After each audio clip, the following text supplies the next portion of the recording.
गर्मी में खीरे के पराठे।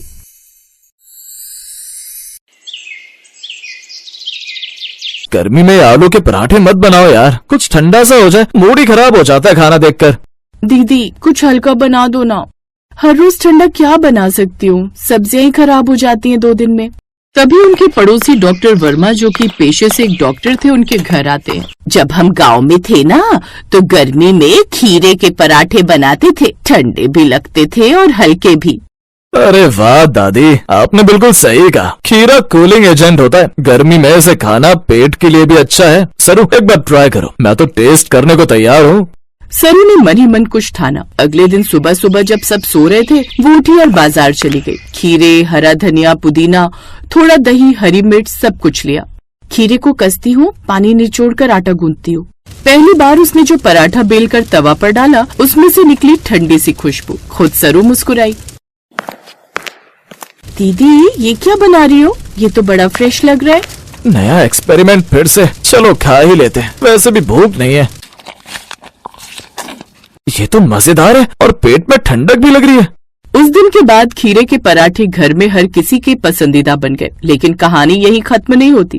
एक दिन मोहल्ले का नन्हा मुन्ना एक टोकरी लेकर दौड़ता हुआ आया। दीदी, दादू के खेत से खीरे लाया हूँ, आप तो पराठे सबसे बढ़िया बनाती हो ना, आज मेरे लिए भी बनाओ। तेरे लिए तो 2 बनेंगे, और आज मैं एक स्टॉल लगाने की सोच रही हूँ। गर्मी में लोगों को भी चाहिए कुछ नया। बस फिर क्या था, मोहल्ले के मंदिर के बाहर सरू ने एक छोटा सा ठेला लगाया। भाई वाह, मुझे एक देना, और सुनो इसमें पुदीना ज्यादा डालना। ठेले के पास ही लालचंद हलवाई खड़ा था, जो अपने गुलाब जामुन और समोसे बेचता था। लोग सरू के ठेले पर जुटते जा रहे थे। इस लड़की ने तो सारा धंधा चौपट कर दिया, कुछ करना पड़ेगा। लालचंद ने मुन्ना को बहला फुसलाकर अपनी चाल में फंसा लिया। अरे मुन्ना, जरा ये मसाला सरू दीदी के आटे में डाल देना, कह देना दादी ने भेजा है। पर दीदी को बुरा लगेगा ना।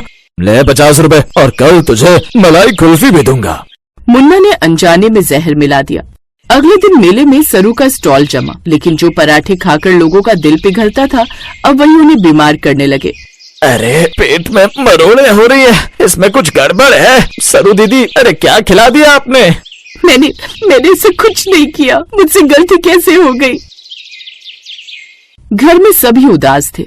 बिटिया, जिसने अच्छे का बीज बोया है, उसके साथ बुरा ज्यादा देर नहीं टिकता, लेकिन सच्चाई को सामने लाना जरूरी है। सरू ने पुरानी रसोई के डिब्बे चेक किए, कुछ अजीब सा मसाला मिला। शक हुआ, फिर मुन्ना को पास बुलाया।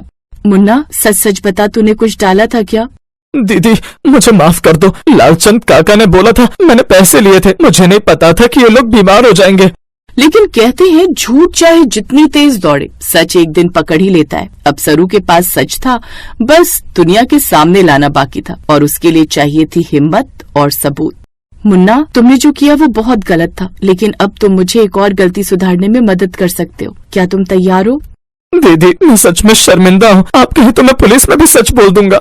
सरू ने दादी और डॉक्टर वर्मा से सलाह ली। डॉक्टर वर्मा ने सुझाव दिया कि अगर मसाले का सैंपल बचा हो तो उसे जांच के लिए लैब में भेजा जा सकता है।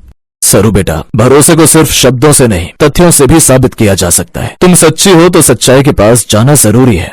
सरू ने वो संदिग्ध मसाला डॉक्टर वर्मा को दिया। उन्होंने उसे अपने अस्पताल के लैब में टेस्ट कराया। रिपोर्ट आई, उसमें सोडियम बाइसल्फेट था, एक ऐसा रसायन जो ज्यादा मात्रा में हानिकारक होता है।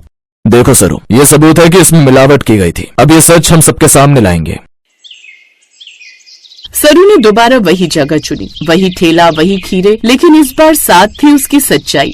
जो पराठे खाएगा उसे सच का स्वाद आएगा, और जिसने साजिश की थी उसका नमक भी फीका हो जाएगा। मुझे कुछ कहना है। सरू दीदी ने कुछ नहीं किया था, गड़बड़ी मैंने की थी, मुझे लालचंद काका ने उकसाया था। दीदी माफ कर दो। ये रहा लैब की रिपोर्ट, सरू निर्दोष है, मिलावट की गई थी। अब आपको तय करना है कि आप न्याय के साथ हैं या अफवाह के साथ। हमें फिर से पराठा खाना है। सरू दीदी जिंदाबाद, लालचंद को सजा मिलनी चाहिए। अब लालचंद की पोल खुल चुकी थी। तभी वहाँ खड़ा लालचंद घबरा कर कहता है, अरे नहीं नहीं, मैं तो बस मजाक कर रहा था। मजाक? लोगों की तबीयत खराब कर दी और कह रहे हो मजाक? फिर डॉक्टर वर्मा पुलिस को फोन करते हैं, और कुछ समय बाद पुलिस वहाँ आ जाती है और लालचंद को हिरासत में ले लेती है। अगले दिन से सरू अपने खीरे के पराठे बनाकर बेचने लगती है, और अब उसकी अच्छी खासी कमाई होने लगती है, और अब वो सब खुशी खुशी रहने लगते हैं।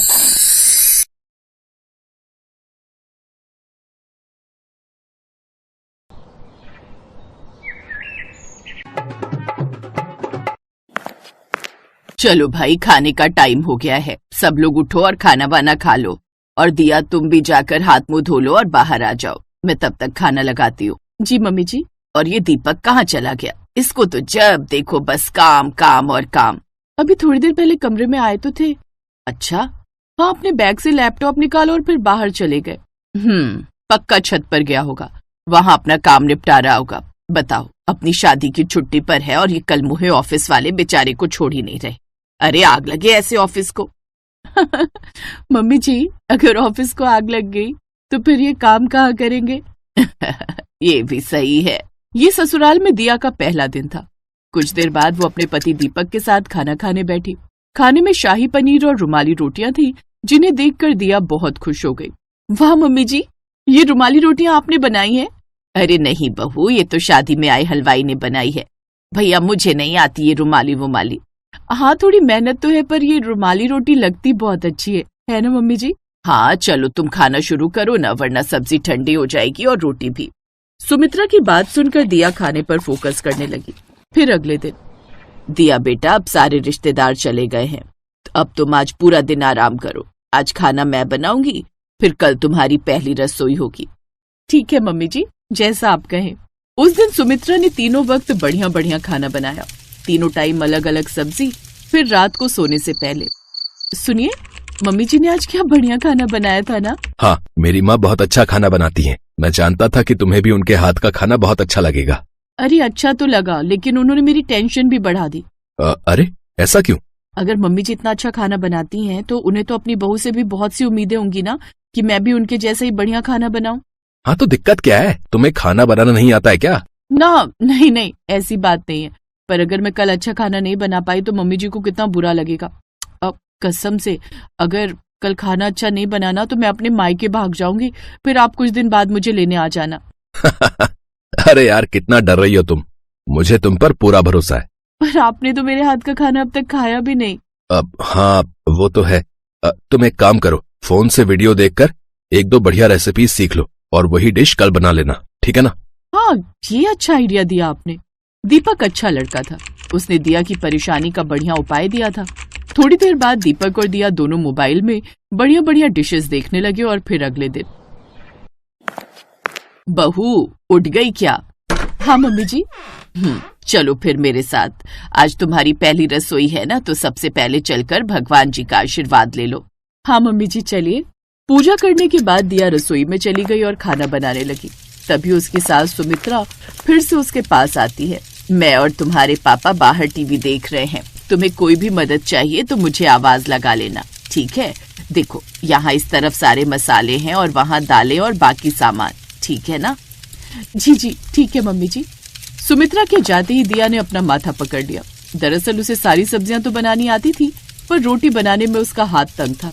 मायके में उसकी माँ उसे बार बार अच्छी रोटी बनाने को कहती थी, पर दिया को तो आटा गूंथने और रोटी बनाने में कभी इंटरेस्ट आया ही नहीं। आज तो मैं मर गई। हे भगवान, मेरी रक्षा करना। अगर मेरी रोटी जल गई या फिर कच्ची रह गई तो फिर तो मेरी शामत है आज। दिया को जिस बात का डर था वही हुआ। उससे कुछ रोटियां कच्ची बन गईं और कुछ ज्यादा सिक कर काली हो गईं। फिर थोड़ी देर बाद दिया अपने हाथ से बनी सब्जी रोटी लेकर बाहर आई। लीजिए मम्मी जी, बन गया खाना। हाँ हाँ, लाओ बहू, बड़ी देर से भूख लग रही थी। आज तो हम जो है अपनी नई बहू के हाथ का खाना खाएंगे भाई। दिया ने कांपते हाथों से सभी के लिए कटोरी में सब्जी निकाली और फिर, बहू रोटी भी तो लाओ। वो पापा जी, पहले सब्जी खाकर देखिए ना, मैंने बिल्कुल अलग स्टाइल में बनाई, आपको अच्छी लगेगी। फिर बाद में खाते हैं ना रोटी। हाँ, पर बिना रोटी के सब्जी कैसे खाएंगे बेटा? लाओ रोटियां दो। बेचारी दिया ने डरते डरते रोटियों का डिब्बा जैसे ही खोला तो उसकी सास सुमित्रा की भौएं चढ़ गई। ये क्या है दिया, ऐसी रोटी बनाती हो तुम? सॉरी मम्मी जी, वो मायके में सब्जी तो मैं ही बनाती थी, पर रोटियां हमेशा माँ ही बनाती थी तो। अरे तो यहाँ तुम्हारी माँ थोड़ी ना रोटियां बनाएगी। आप भरोसा रखिए मम्मी जी, मैं सीख लूंगी, जल्दी सीख लूंगी। अपनी सास से डांट खाकर दिया को बहुत बुरा लगा। फिर कुछ देर बाद, यार सब गुड़ गोबर हो गया। ओह, इतनी टेंशन मत लो, मम्मी पापा को तुम्हारी सब्जी बड़ी पसंद आई, चाट चाट कर खाई उन्होंने। हैं? सच में? पर ज्यादा खुश होने की भी जरूरत नहीं है। रोटियां थी तुम्हारी खाने लायक, तो सब्जी ही चाटेंगे ना। तुम ना जल्दी से अच्छी सी रोटियां बनाना सीख लो, वरना बड़ी मुश्किल हो जाएगी। मैं सीखूंगी, जरूर सीखूंगी। शुक्र है आज तो सारे घर वाले ही थे, कोई मेहमान नहीं था, नहीं तो आज तो सुपर बेइज्जती हो जाती मेरी। उस दिन के बाद से दिया पर अलग ही जुनून सवार हो गया।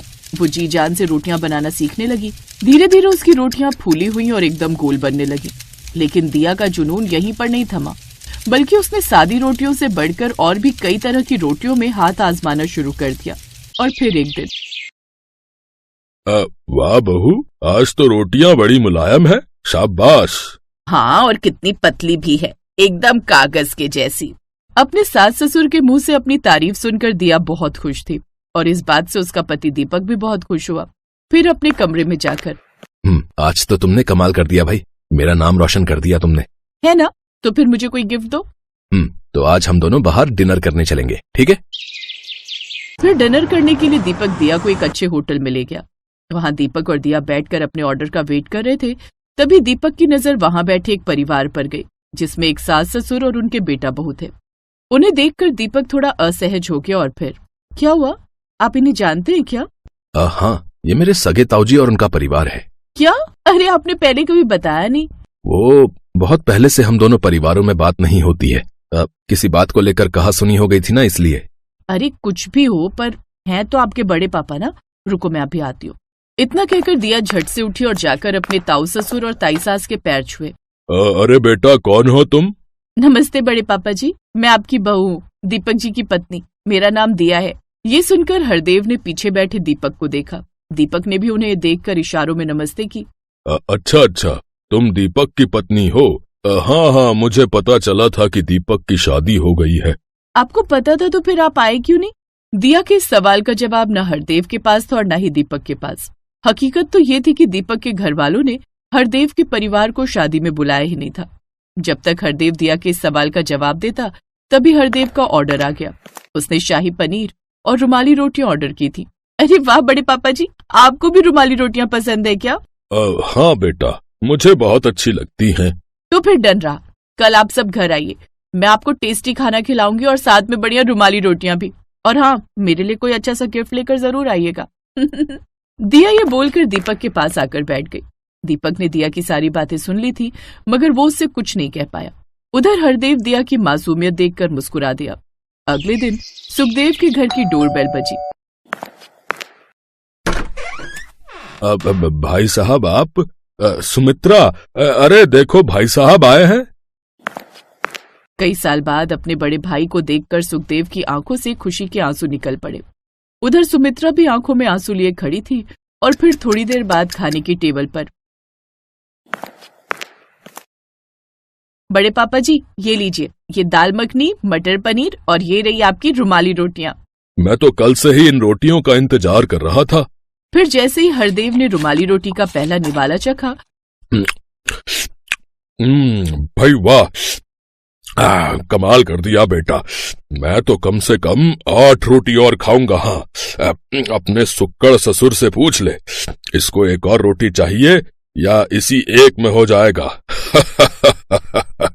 हरदेव की बात सुनकर सभी लोग हंसने लगे। दिया के प्यार और उसकी गर्मा गर्म रुमाली रोटियों ने एक बार फिर एक परिवार में प्यार की गर्माहट भर दी थी। एक बार फिर एक टूटे परिवार को जोड़ दिया था और इसके लिए सभी उसे आशीर्वाद दे रहे थे।